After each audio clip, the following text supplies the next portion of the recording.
mon âge, je suis un orphelin, c'est normal. J'ai perdu mon papa, ma maman, j'ai perdu mon chien, enfin, la totale. Mais dans la création, est-ce qu'il y a la il faut tentation, quelques douleurs. est-ce qu'il y a la tentation encore, qu'on vient peut-être d'assouvir ce soir, de retourner sur les endroits heureux ou moins heureux de sa vie, de retourner à Saint-Léonard-de-Noblat, de retourner dans ces rues, de revoir les maisons, les appartements ou pas? Non? Non, Le passé, c'est le passé. Je verrais trop mes parents et ça me blesserait au fond du cœur. Ta maman est née à quel endroit? En Russie. À quel endroit? Mon père aussi. Vers la mer Rouge, par là. En Crimée. Crimée, oui. Dans une ville, tu retournerais voir l'endroit? Il n'y a plus personne. Puis les bolcheviks, ils me font chier. Ouais. Mais là, il n'est pas question de bolcheviks qui font ou qui ne font pas. Il est question de la maman qui s'appelait Madame Bessman et qui a rencontré un jour. Elle n'est plus là. Elle est à côté. Moi, je l'ai mise à côté de Baudelaire, avec mon papa. Voilà.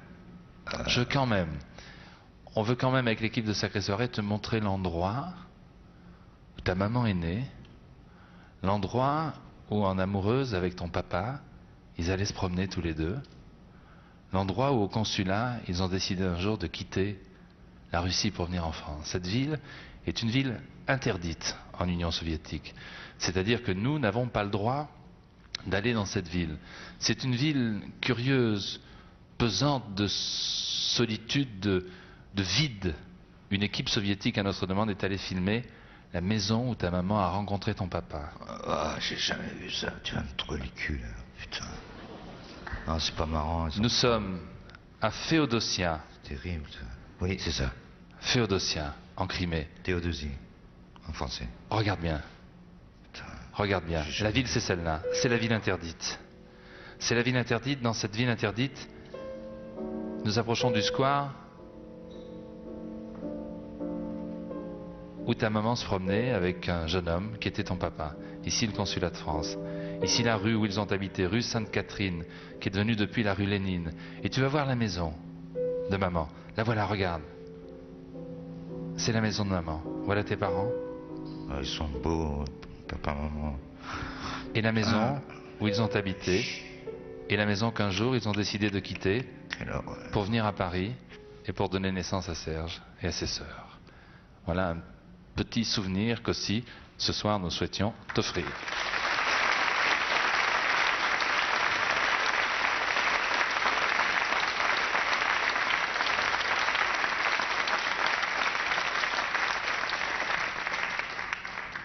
C'est superbe ce que tu as fait là.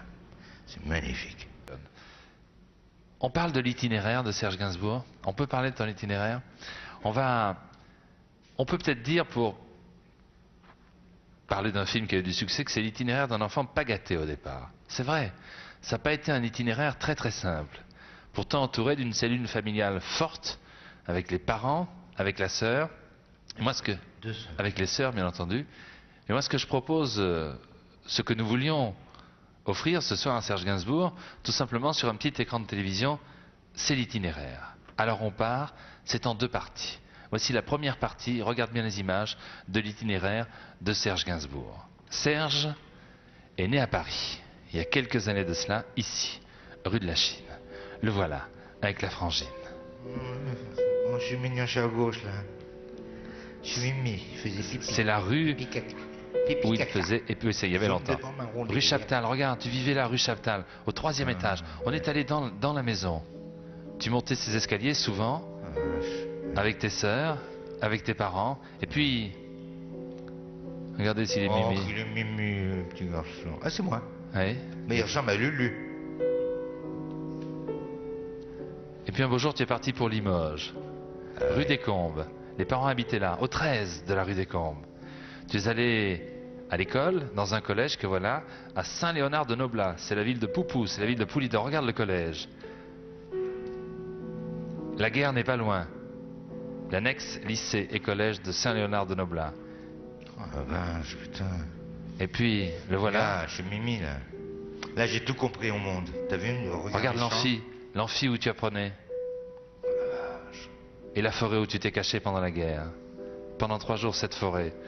où on cherchait les gens qui s'appelaient Gainsbourg ou autres.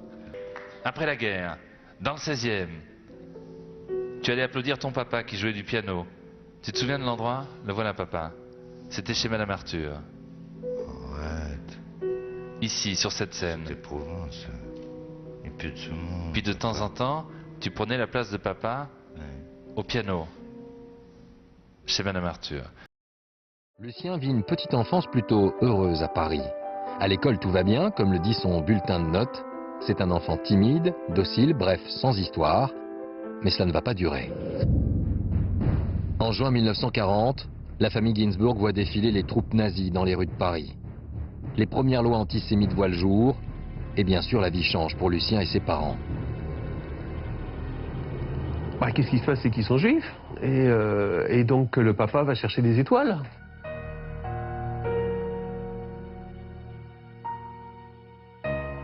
Serge Gainsbourg devient juif quand il commence à porter une étoile jaune. Avant, ils sont juifs, mais ils sont russes. Et les premiers complexes du petit Lucien apparaissent. Il a alors 14 ans, et son physique change avec l'adolescence. Son visage qui était plutôt mignon, il était plutôt mignon quand on voit les premières photos, et ben le nez se met à pousser, les oreilles qui étaient déjà décollées se mettent à pousser, et il ressemble à la caricature des juifs qu'on placarde dans les métros, qu'on voit sur les murs de Paris, dans son quartier, dans le 9e. À Paris, au Palais Berlitz, vient de s'ouvrir l'exposition Le Juif et la France. Lucien a conscience qu'il ressemble à ces caricatures, et il en souffre. Ses camarades de classe se moquent de lui, il ne se supporte plus.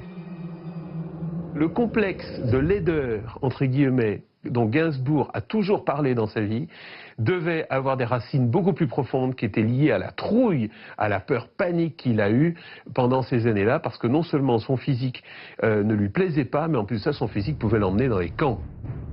Et il a sous les yeux l'exemple de son père. À cette époque, plus personne ne veut l'engager comme pianiste. Les Juifs sont exclus de tous les métiers artistiques. C'est une famille qui, comme des dizaines, des centaines de milliers d'autres familles en France, est écrasée par l'humiliation, est écrasée par la misère, est écrasée par la peur. En 1943, la situation devient de plus en plus difficile. Les contrôles se multiplient et Joseph Gainsbourg doit partir en zone libre pour pouvoir travailler. Quelque temps plus tard, toute la famille finit par le rejoindre à Limoges, avec de faux papiers. Joseph a trouvé du travail. Les filles sont planquées dans une institution religieuse et Lucien est envoyé dans un collège à Saint-Léonard de Noblat. Lucien se retrouve en pension. Il est inscrit sous un faux nom, mais il n'est pas pour autant à l'abri des persécutions nazies. Donc il était déjà un peu paumé dans ce collège de jésuites, il était tout seul, déjà ça, je me sentais un peu abandonné, quoi. Et un soir, il va vivre la nuit la plus terrible de sa vie, lorsque la Gestapo fait une descente dans l'établissement. On lui a dit, tu vas dans la forêt, et on lui a donné une hache, parce que les Allemands devaient vérifier dans le collège qu'il n'y avait pas de petits juifs. Et donc on l'a envoyé tout seul dans la forêt.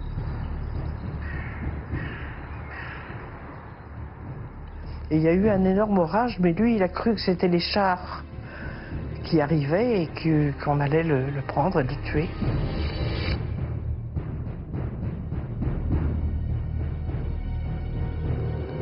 Il m'a raconté cette peur et c'est une peur qui l'a hanté très longtemps.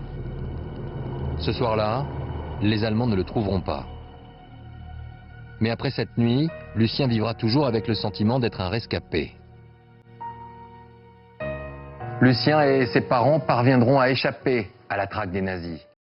Oui, je défendrai le sable d'Israël, la terre d'Israël, les enfants d'Israël, quitte à mourir pour le sable d'Israël, la terre d'Israël, les enfants d'Israël. Je défendrai contre tout ennemi le sable et la